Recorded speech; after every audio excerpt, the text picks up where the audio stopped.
Bonjour mes amis, David Simon, né Yacine Nemi. Comment allez-vous en ce beau jour, lundi 10 février 2020? Vous avez passé un excellent week-end.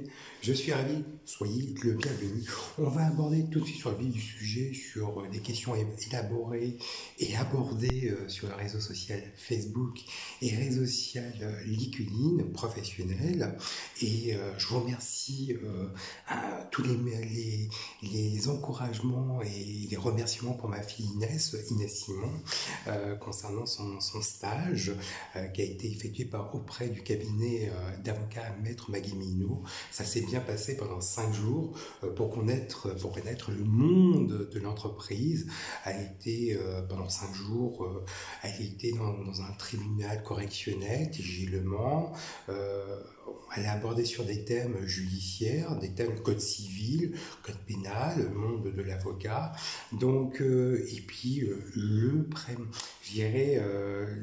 serment dont je vous avais parlé concernant le livre Sur le bout de la langue, Bertrand Perrier, qui est l'auteur, et la parole est un sport de combat. Voilà. Bertrand Perrier est avocat au Conseil d'État et à la Cour de cassation. Il enseigne l'art oratoire à Sciences Po HEC et a participé au film à voix haute. Il contribue à la formation des participants au programme Eloquentia qui désigne chaque année le meilleur orateur de la Seine-Saint-Denis. Voilà. Donc je voulais vraiment remercier tous les remerciements, vos encouragements pour ma finesse concernant le stage dans mon entreprise auprès du cabinet d'avocat Maître Maggie Minot, inscrit avocat de barreau du Mans. Donc on va tout de suite sur le vif du sujet. Donc on va aborder, je mettrai sur un thème, activez-vous, optimisez-vous et puis valorisez vos connaissances. Alors, mon compte LinkedIn est consulté par le secteur de l'assurance AXA, le secteur financier Sogec et la Banque Union Financière de France, banque conseil en gestion de patrimoine. Pourquoi et pour quelle raison? Alors je vais vous dire pourquoi et pour quelle raison. Donc j'étais agent mandataire chez AXA j'étais attaché commercial chez Groupe Prévoir et une des forces vives, attaché commercial Aimé Conseil en 2001, Groupe Covéa. Voilà. Secteur de location de véhicules Xixt, pourcentage, 11% d'administration de délégués, 7% de spécialistes de développement commercial, 7% d'employés administratifs, 7% de managers technologie et 3% de tarificateurs. Donc voilà, une phrase de coaching pour bien débuter la semaine. Donc on va aborder, il ne faut pas avoir peur de ce sujet-là, savoir neutraliser l'échec. Vous avez 3 types d'échecs, soit un type d'échec familial, type d'échec professionnel et type d'échec ami. Alors je vais aborder familial. Généralement, lorsqu'on a gérer un litige avec un famille, là c'est pas une question de compétence, c'est une question, on a peur d'oser, d'affronter les choses. Alors il faut pas avoir peur de prendre les distances, pas de prendre les distances, mais d'aller affronter directement la personne, et là vous n'allez rien perdre. Vous n'allez pas perdre de jambes, de pieds, de mains. Vous allez au contraire valoriser cet affrontement. Au contraire, vous allez affronter la personne de votre famille. Voilà, ça c'est le plus important. Et au contraire, vous allez avoir la confiance et ça va vous valoriser. Vous n'allez rien perdre dans tous les cas. Question de gérer d'échec familial. Ça c'est important. Deuxième type d'échec, professionnel. Et là, c'est une question de compétence. Et là, il faut prendre sur soi, il faut réellement prendre sur soi, et il faut avoir beaucoup d'humilité, beaucoup se remettre en question, et il faut aller prendre un crayon, un stylo, et aborder tous les problèmes, tous les failles, c'est dur, hein. Dans le monde on vit, on a envie de gagner, on a envie de réussir. Et là, dans le type d'échec, type professionnel, il faut savoir se remettre en question et beaucoup d'humilité, se remettre en question et se dire voilà, quelles sont les failles, quelles sont les problématiques pour que je puisse devenir encore meilleur demain et encore meilleur après-demain. Ça, c'est le plus important. Et le plus important, il faut avoir beaucoup de courage. Beaucoup de courage. Donc, il faut savoir, je dirais, ça se corrige, ça se soigne et ça s'améliore. Il ne faut pas avoir peur, réellement pas avoir peur de se remettre en question. Ça, c'est le plus important. Dans le monde de l'entreprise, il est très très important de se remettre en question en cas d'échec. Donc, il ne faut pas avoir peur de se remettre en question et se dire, voilà, on se corrige, ça s'améliore et ça se soigne. C'est le plus important. Ça s'améliore et ça se corrige. Voilà. En conclusion, alors, pour type d'échec aussi, amis, pourquoi au niveau des amis, parce qu'on impose ses idées. Il est très important aujourd'hui de ne pas trop imposer ses idées au niveau d'échec d'amis, au niveau de l'amitié. Il est très très important. Donc il faut avoir une bienveillance, de l'écoute et de l'empathie, réellement. Donc voilà, en conclusion, il faut face à ces trois types d'échecs, se donner les moyens. Et se donner les moyens, c'est se conduire en ligne de stratégie. En ligne de stratégie, tracer une stratégie, une ligne de progression. Une ligne de progression qui va vous permettre de vous corriger, de vous soigner, de vous améliorer. Demain, je vais devenir mieux et après-demain, je vais devenir meilleur. Voilà, cette phrase de semaine de coaching. Voilà. Une première question, je dirais pas une première question, on va aborder aussi le red skinning. Je vous avais abordé la semaine dernière, je dirais le savoir-être et le savoir-faire dans le monde de l'entreprise. Qu'est-ce que le savoir-être et le savoir-faire? Je vous avais abordé, il n'y a pas si longtemps que ça, le upskilling, le cross-skilling, le reskilling. Upskilling, c'est de booster votre carrière. Et le cross-skilling, c'est d'être polyvalent et être agile dans le monde de l'entreprise. Et le reskilling, c'est une formation au service de l'emploi. Lorsque vous postulez à un poste, le candidat, il faut que le candidat ait les compétences requises au moment où vous passez un entretien d'embauche et mettez toutes les chances de votre côté. Le reskilling sert à recruter un futur candidat sur un poste si le candidat ne possède pas toutes les qualités nécessaires pour ce poste.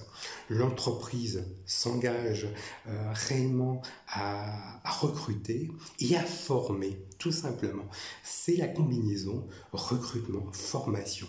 Le financement, au final, c'est une opportunité de reconversion professionnelle, c'est un partenariat gagnant-gagnant. Voilà, c'est un partenariat gagnant-gagnant. Financement, soit par le Pôle emploi, soit par, je dirais, la formation professionnelle. Voilà.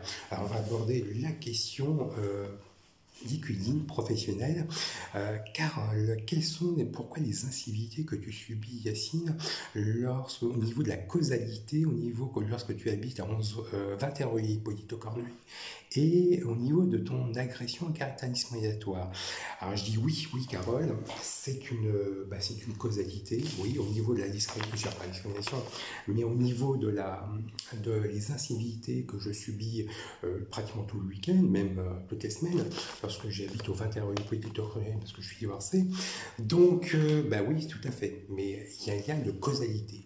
Et cette causalité permet aussi, rien que ça, parce que j'étais surveillant pénitentiaire, stagiaire et malement écrasé. Donc je vous avais dit au préalable quelles étaient, je dirais, les étapes de cette agression. Donc il est très très important. Donc suite, je dirais, mon divorce, parce que mon ex-épouse Laurence Vérité-Simon connaissait cet appartement, on connaissait les locataires, les Sœurs de la Providence, les locataires du 23, les locataires du 21 Hippolyte de Cornuille, les locataires du 11 rue Pointe-Corboulet. Donc voilà, il faut savoir, il faut mettre, c'est du name and shame. Donc voilà. Et puis, l'agression, quand j'étais agressé, lorsque j'étais surveillant pénitentiaire, stagiaire et malement les croisettes. Voilà. faut dire les choses telles qu'elles sont. Violation du domicile lorsque j'étais marié à 11 rue Yarpel. Lorsque j'étais marié à mon ex-épouse, Laurence Veritexim, lorsque j'habitais à 11 rue Yarpel. Appartement numéro 31. Ex-foyer Manson, valeur de leur habitat. Donc voilà, l'agression que j'ai subie quand je faisais mon running à l'éolienne par des auxiliaires de justice. Donc voilà, il faut le mesurer et voilà, il faut le mesurer. Maître Caroline David, maître Pascal Pareil-Duval, maître Marc Léon. Donc voilà, est-ce que c'est ça aussi, la non-notation, la non-évaluation de mes supérieurs hiérarchiques. Oui, voilà, non-notation, ça constitue aussi une discrimination. Et lorsque j'ai reçu un concours d'État, je suis passé par l'école d'administration pénitentiaire. Voilà.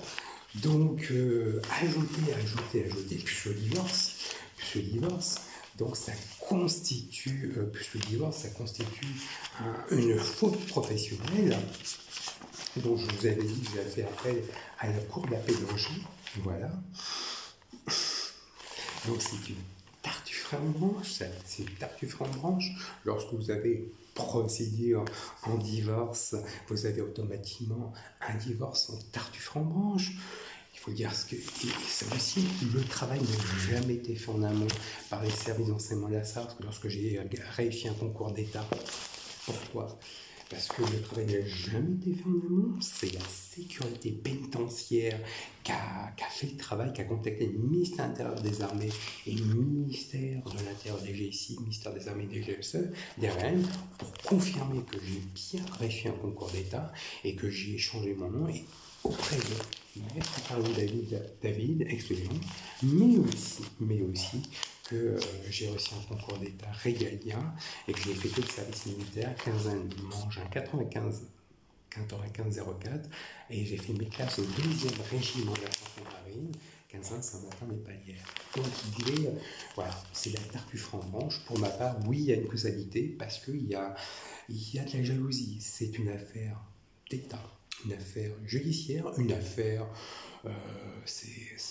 et diplomatique parce que je connais la famille royale marocaine, la famille royale britannique, la famille royale espagnole. Voilà. Donc d'État, je connais le chef des états-majors des armées, le ministre des Affaires étrangères marocaines, M. Nasser Bourita, donc beaucoup de ministres d'État français et même de différents ministres, je dirais, de chefs des états-majors des armées de différents pays. Donc il faut mesurer et raison garder. C'est un travail d'amateurisme, ce qui se passe souvent. Voilà, c'est un travail d'amateurisme. Et puis, il faut dire, c'est une affaire de corruption, d'agression, je dirais, de mensonges, d'agression de mensonges, de corruption de fonctionnaires, d'agression, limite, on va dire les choses telles qu'elles sont, de bouillocratie. Voilà. Et malheureusement, moi je vous dis, j'ai été la victime. J'ai été agressé, malheureusement, lorsque j'étais surveillant et pénitencier stagiaire. Voilà. Dont les auteurs habitent ici. Dont je rencontre des incivilités à caractère discriminatoire. Dont j'ai subi le week-end dernier, la nuit du vendredi à samedi,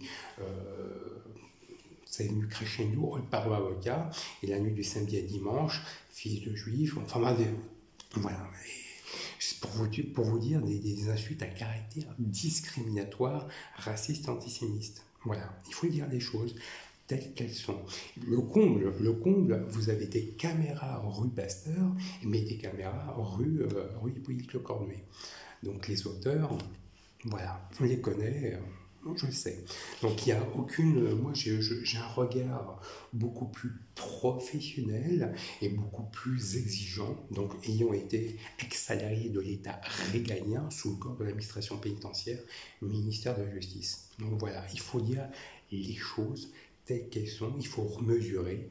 Malheureusement, quand vous avez, je dirais, par rapport à ce qui s'est réellement passé, je dirais pour une procédure de divorce, voilà, faire une fausse déclaration mensonger, dire aucun, j'atteste que la présence, voilà, aucun, lieu de parenté ou lieu d'alliance, aucun, mais si elle était une marraine de ma fille, ça c'est le plus important, témoin de mon mariage, voilà, témoin de mon mariage. Moi, David Simon, né Yassine Nami, et mon ex-épouse Laurence Véritec-Simon, Signon est bon du mariage, on regarde les choses telles qu'elles sont. Et Madame Valérie Destré, Signon est bon du mariage. Moi, David Simon, voilà, né Yassine Nami, voilà, que vous regardez plus particulièrement ici, voilà, et mon ex-épouse, Madame Laurence Véritec-Simon, le 4 octobre 2003, l'hôtel de Ville. Du Mans. Donc voilà, il faut dire les choses. Donc je vous avais dit au préalable, les photos du mariage. Donc je ne vous ai pas dit les choses telles qu'elles sont. Elles étaient présentes à la naissance de ma fille-nièce, née le 6 juin 2005. Ma fille-nièce Inès Anaïs Laurent Simon, née le 6 juin 2005 au Mans, dans la Sarthe, l'hôpital du Mans. Voilà. Et moi, David Simon, né Yassine Nami, abordant ma fille Inès. La naissance de ma fille Inès. Voilà. Et dans ces deux collaborateurs, les deux collaborateurs de Covéalphi, juristes, ont fait des fausses déclarations mensongères, condamnant, bon, juste lieu de parenté aucun, marraine, collègue, ami. Eh oui. C'est une déclaration mensongère, sachant que l'attestation utilisée, connaissance prise de ces dispositions, article 441-7 du Code pénal, réprimant l'établissement d'attestation faisant état fait matériel inexact. Ça veut dire que c'est puni d'1 an d'emprisonnement et condamnable en justice 15 000 € d'amende, fait d'établir une attestation et un certificat fait d'état des faits matériellement inexacts. Vous avez automatiquement le tampon de maître Sadler et le tampon du TGElement. Donc honnêtement, c'est du tartufferie en branche. Tartufferie en branche. Pour ma part, c'est, comme je vous avais dit, c'est un dossier épineux, très épineux, et dans tous les cas, il faut dire les choses, dans tous les cas, quand vous allez dans une juridiction parisienne, Ille-et-Vilaine en Bretagne, c'est un dossier inchargé, voilà. C'est un dossier malheureusement d'agression à caractère discriminant dont vous avez subi, Monsieur Simon, et c'est un divorce en tartufferie en branche. C'est votre finesse, c'est votre filiation, c'est votre sang, c'est votre ADN. C'est un divorce des années 80-90. Voilà. L'histoire me donne raison et les faits me donnent raison. Voilà.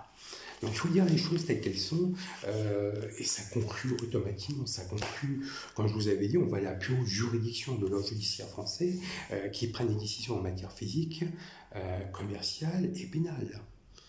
Donc ça veut dire quoi? Ça veut dire que soit on part, ça reste dans les annales de la police-justice, soit ça donne une conclusion en jurisprudence, tant sur le plan de l'agression, quand je faisais mon running, tant sur le plan de mon divorce, tant aussi sur le plan de ma non-notation lorsque j'étais surveillant pénitentiaire. Eh oui, ex-salarié de l'État régulier. Eh oui, je représentais la loi. Eh oui, la loi et le droit, dépositaire de l'autorité publique judiciaire, surveillant pénitentiaire. Voilà. Donc voilà, il faut mesurer les propos, mais bon, on connaît les auteurs des faits, des incivilités, ils sont connus de la justice, de la police, donc vous inquiétez pas. Mais je prends les instruments juridicaux qui me sont à disposition.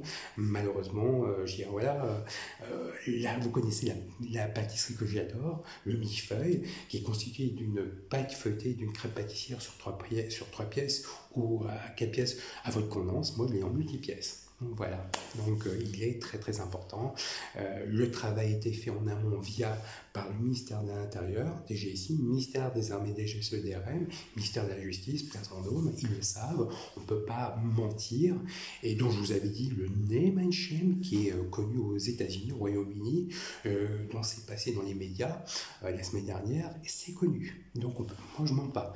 Les faits parlent d'eux-mêmes, me donnent raison de par l'histoire et de par les faits. Voilà, mais il faut mesurer et correctement. On me dit, mais monsieur Simon, vous parlez comme un avocat. Oui, j'ai des notions de droit comme tout à chacun.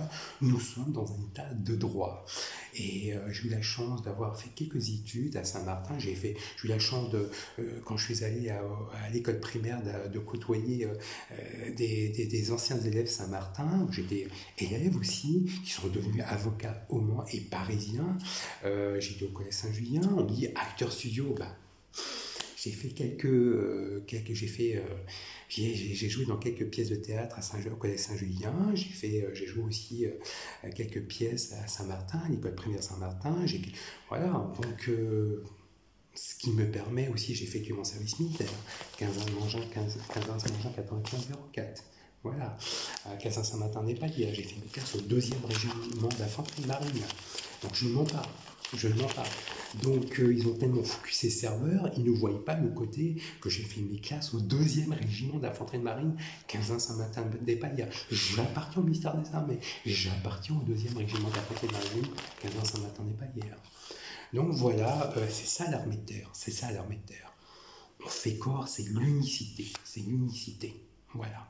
Mais bon, vous connaissez le dira-t-on, les bruits de couloir, les rumeurs, les oui-dire prennent beaucoup plus que le professionnalisme et le travail d'investigation. Il faut analyser, on fait action, correction, action, réaction, correction, on corrige le tir. Voilà. Mais je mets tout en œuvre pour qu'on puisse corriger le tir. Et il n'y avait pas les réseaux sociaux, Facebook, YouTube et autres, Instagram. Et bon, le premier réseau social, c'était Minitel. Maintenant, on met les choses en place. Mais du name and shame. Voilà. Voilà, Carole, si je peux me conforter directement.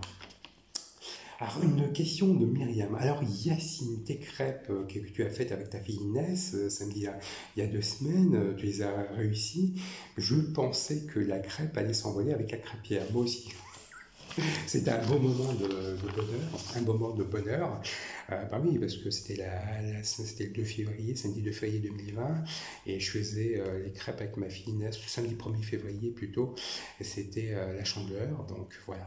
Donc j'ai eu ma fille Inès le samedi 1er février 2020, donc j'ai passé l'après-midi avec ma fille Inès, et j'ai préparé les crêpes, la pâte à crêpes, et c'était un excellent moment, et puis Inès était heureuse, moi aussi je suis heureuse, quand Inès, ma fille Inès est heureuse, je suis heureux, je suis un père, voilà, je suis heureux. Voilà, donc c'était un moment de bonheur, mais on a réussi pour finaliser, Myriam, j'ai réussi les crêpes au bout de la 10e.